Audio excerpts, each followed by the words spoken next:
Hello friends, welcome back to my channel. আজকে আমরা এই ভিডিওর মাধ্যমে দেখে নেব পঞ্চায়েতের সমস্ত সার্টিফিকেট এখন থেকে আপনারা অনলাইনে পাবেন। ইতিমধ্যে হয়তো অনেকেই আপডেট পেয়ে গেছেন যে যত রকমের সার্টিফিকেট আছে, টোটাল 6 রকমের সার্টিফিকেট, অর্থাৎ ইনকাম সার্টিফিকেট হতে পারে, রেসিডেন্টিয়াল সার্টিফিকেট হতে পারে, ডেথ সার্টিফিকেট হতে পারে, ক্যারেক্টার সার্টিফিকেট হতে পারে, সমস্ত রকমের সার্টিফিকেট কিন্তু আপনারা এখন আপনার বাড়িতে বসে কিন্তু মাত্র 7 দিনে আপনাদের হাতে পেতে পারেন।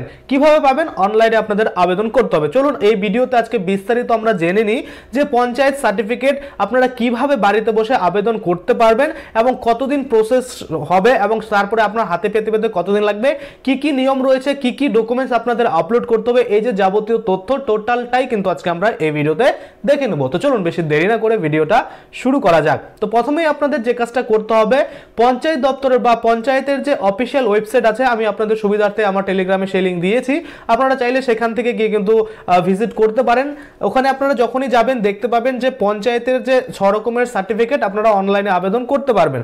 তো সেখান থেকে আপনার যেটা প্রয়োজন রয়েছে, ধরুন আমার ইনকাম সার্টিফিকেট প্রয়োজন রয়েছে, বা ধরুন আমার ক্যারেক্টার সার্টিফিকেট বা রেসিডেন্টাল সার্টিফিকেট বা বাসিন্দা সার্টিফিকেট যেটাকে আমরা বলি, সেটা প্রয়োজন রয়েছে। তো সেক্ষেত্রে সেখানে ক্লিক করে আমরা আবেদন শুরু করব। আবেদন করতে কি লাগবে? নর্মালি আপনার নাম লাগবে, বাবার নাম লাগবে, ঠিকানা লাগবে এবং সাথে কিন্তু আপনাকে ডকুমেন্টস আপলোড করতে হবে। কি ডকুমেন্টস আপলোড করতে হবে? আপনার যে কোনো একটা অ্যাড্রেস প্রুফ, অর্থাৎ আপনার যে ডকুমেন্টসে অ্যাড্রেস রয়েছে লেখা সেই ডকুমেন্টস একটা আপলোড করতে হবে। সাথে কিন্তু আইডেন্টিটি প্রুফ। আইডেন্টিটি প্রুফ কি? যেই ডকুমেন্টসগুলোতে আপনার ছবি লাগানো থাকে সেই ডকুমেন্টসগুলো কিন্তু আপনাকে একটা আপলোড করতে হবে। তাহলে দুটো আপনারা ডকুমেন্টস আপলোড করলেন। আরও একটা কাজ করতে হবে, সেটা হচ্ছে আপনার এক কপি কিন্তু পাসপোর্ট সাইজ যে ফটো থাকে, কালার ফটো, সেটা কিন্তু আপলোড করতে হবে। এই 3টা জিনিস আপলোড করতে হবে এবং আপনাদের কিন্তু যে সার্টিফিকেটের জন্য আবেদন করছেন সেটা কিন্তু আপনাদের হয়ে যাবে। এবার অনেক ক্ষেত্রে দেখা যায় যে ডেথ সার্টিফিকেট আপনারা আবেদন করছেন, সেক্ষেত্রে কিন্তু এইসব জিনিসগুলো তো লাগবে, সাথে কিন্তু আরো এক্সট্রা যে জিনিস, যেমন কোথায় মারা গেছে, কি ওই যে ডিটেলসগুলো চাওয়া হয়, কখন মারা গেছে, টাইমিংটা, ওগুলো কিন্তু আপনাদের দিতে হবে। এবং রেসিডেন্টালের ক্ষেত্রে, ইনকামের ক্ষেত্রে এগুলোই প্রয়োজন, এর থেকে এক্সট্রা কিছু কিন্তু দরকার নেই। কিন্তু অন্যান্য সার্টিফিকেট, ধরুন আপনার আরো অন্য কোনো সার্টিফিকেট দরকার হয়, অনেকেই আছেন যারা ধরুন এমন কোনো সার্টিফিকেট চাচ্ছেন যে 6 রকমের সার্টিফিকেটের কথা বলা হয়েছে, তার জন্য আলাদা আলাদা কিন্তু ডকুমেন্টস লাগতে পারে। যখন আপনারা আবেদন করতে যাবেন তখনই দেখবেন যে সেখানে কিন্তু লেখা থাকবে যে কি কি ডকুমেন্টস আপনাকে কিন্তু সাবমিট করতে হবে। ধরুন আপনি ইনকাম সার্টিফিকেট নিতে চান, সেক্ষেত্রে কি লাগবে? ধরুন আপনি ক্যারেক্টার সার্টিফিকেট, রেসিডেন্টাল সার্টিফিকেট বা ডেথ সার্টিফিকেট বা ব্রন সার্টিফিকেট নিতে চান, সেক্ষেত্রে আপনার কোনটা লাগবে, সমস্ত কিছুই কিন্তু সেখানে আপনারা দেখতে পারবেন। এবার কথা হচ্ছে আপনারা কিভাবে আবেদন করবেন। দেখুন, আবেদন করার জন্য আপনাদের পঞ্চায়েতের যে অফিসিয়াল ওয়েবসাইট রয়েছে, আমি আপনাদের সুবিধার্থে কিন্তু দিয়ে দেবো, সেখান থেকে আপনারা সমস্ত পঞ্চায়েতের আবেদন করতে পারবেন এবং ওখান থেকেই কিন্তু আপনারা আবেদন করার পরে কিছুদিনের মধ্যে কিন্তু পিডিএফ ডাউনলোডও করতে পারবেন, অর্থাৎ অনলাইনে কিন্তু আপনারা পিডিএফটা ডাউনলোড করতে পারবেন এবং সেই ডকুমেন্টসটা যেদিন থেকে আপনার হবে সেদিন থেকে কিন্তু 6 মাস ভ্যালিডিটি থাকবে। অর্থাৎ একবার আপনি আবেদন করলেন, আবেদন করার পর সেই ডকুমেন্টসটা কিন্তু 6 মাস আপনার ভ্যালিডিটি থেকে যাবে। আশা করি আপনারা বুঝতে পারছেন। তো পঞ্চায়েতে আর ঘোরাঘুরি করতে হবে না, এদিক ওদিক করতে হবে না, আপনারা সমস্ত কিছু কিন্তু আপনাদের মোবাইল ফোন থেকে করতে পারবেন।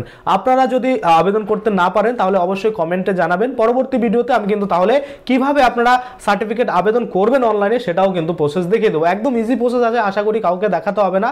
নিজের নাম, ঠিকানা আর বাকি একটু ডিটেলস চাওয়া হয়, সেগুলো দিলেই কিন্তু আপনারা আপনাদের ফর্মটা পুরোপুরিভাবে একদম সম্পূর্ণভাবে কিন্তু ফিল আপ করতে পারবেন। আশা করি আপনারা বুঝতে পারছেন। এই নতুন আপডেট আপনাদের কেমন লাগলো? আমার তো খুব ভালো লাগছে, কারণ অনেক সময় মানুষের সময় থাকে না, যেতে হবে, আসতে হবে, একটা সময়ের ব্যাপার থাকে। তো সেক্ষেত্রে অনলাইনে আবেদন হলে অনলাইনে সবকিছু পাওয়া গেলে তো সুবিধাই হয়। আশা করি আপনারা বুঝতে পারছেন। যদি আপনাদের কোনো রকমের কোশ্চেন থাকে অবশ্যই কিন্তু কমেন্টে জানাবেন। আরেকটা বিষয়, সেটা হচ্ছে আমরা কিন্তু টেলিগ্রাম আর হোয়াটসঅ্যাপ চ্যানেল খুলেছি, আপনারা চাইলে সেখানে জয়েন হতে পারেন। আপনার যে কোনো সমস্যা, এমন নয় শুধু যে পঞ্চায়েত সার্টিফিকেট, লক্ষ্মীর ভান্ডার, কৃষক বন্ধু, পিএম কিষাণ, আপনার যে কোনো সমস্যা হতে পারে, আপনারা কিন্তু সেখানে আপনারা জানাতে পারেন এবং আপনাদের সলিউশন কিন্তু অবশ্যই আমাদের দ্বারা দিয়ে দেওয়া হবে। আশা করি আপনারা বুঝতে পারছেন। শুধুমাত্র আপনাদের সুবিধার্থে ওই হোয়াটসঅ্যাপ টেলিগ্রামগুলো খোলা, আপনাদের যে যাবতীয় তথ্য, যে প্রবলেমগুলো রয়েছে সেগুলো আমরা কালেক্ট করে সেটার উপরেই কিন্তু ভিডিও বানাই এবং অনেকের ক্রিটিক্যাল যেগুলো প্রবলেম থাকে সেক্ষেত্রে কিন্তু আমরা তাদেরকে পার্সোনালিও হেল্প করে থাকি।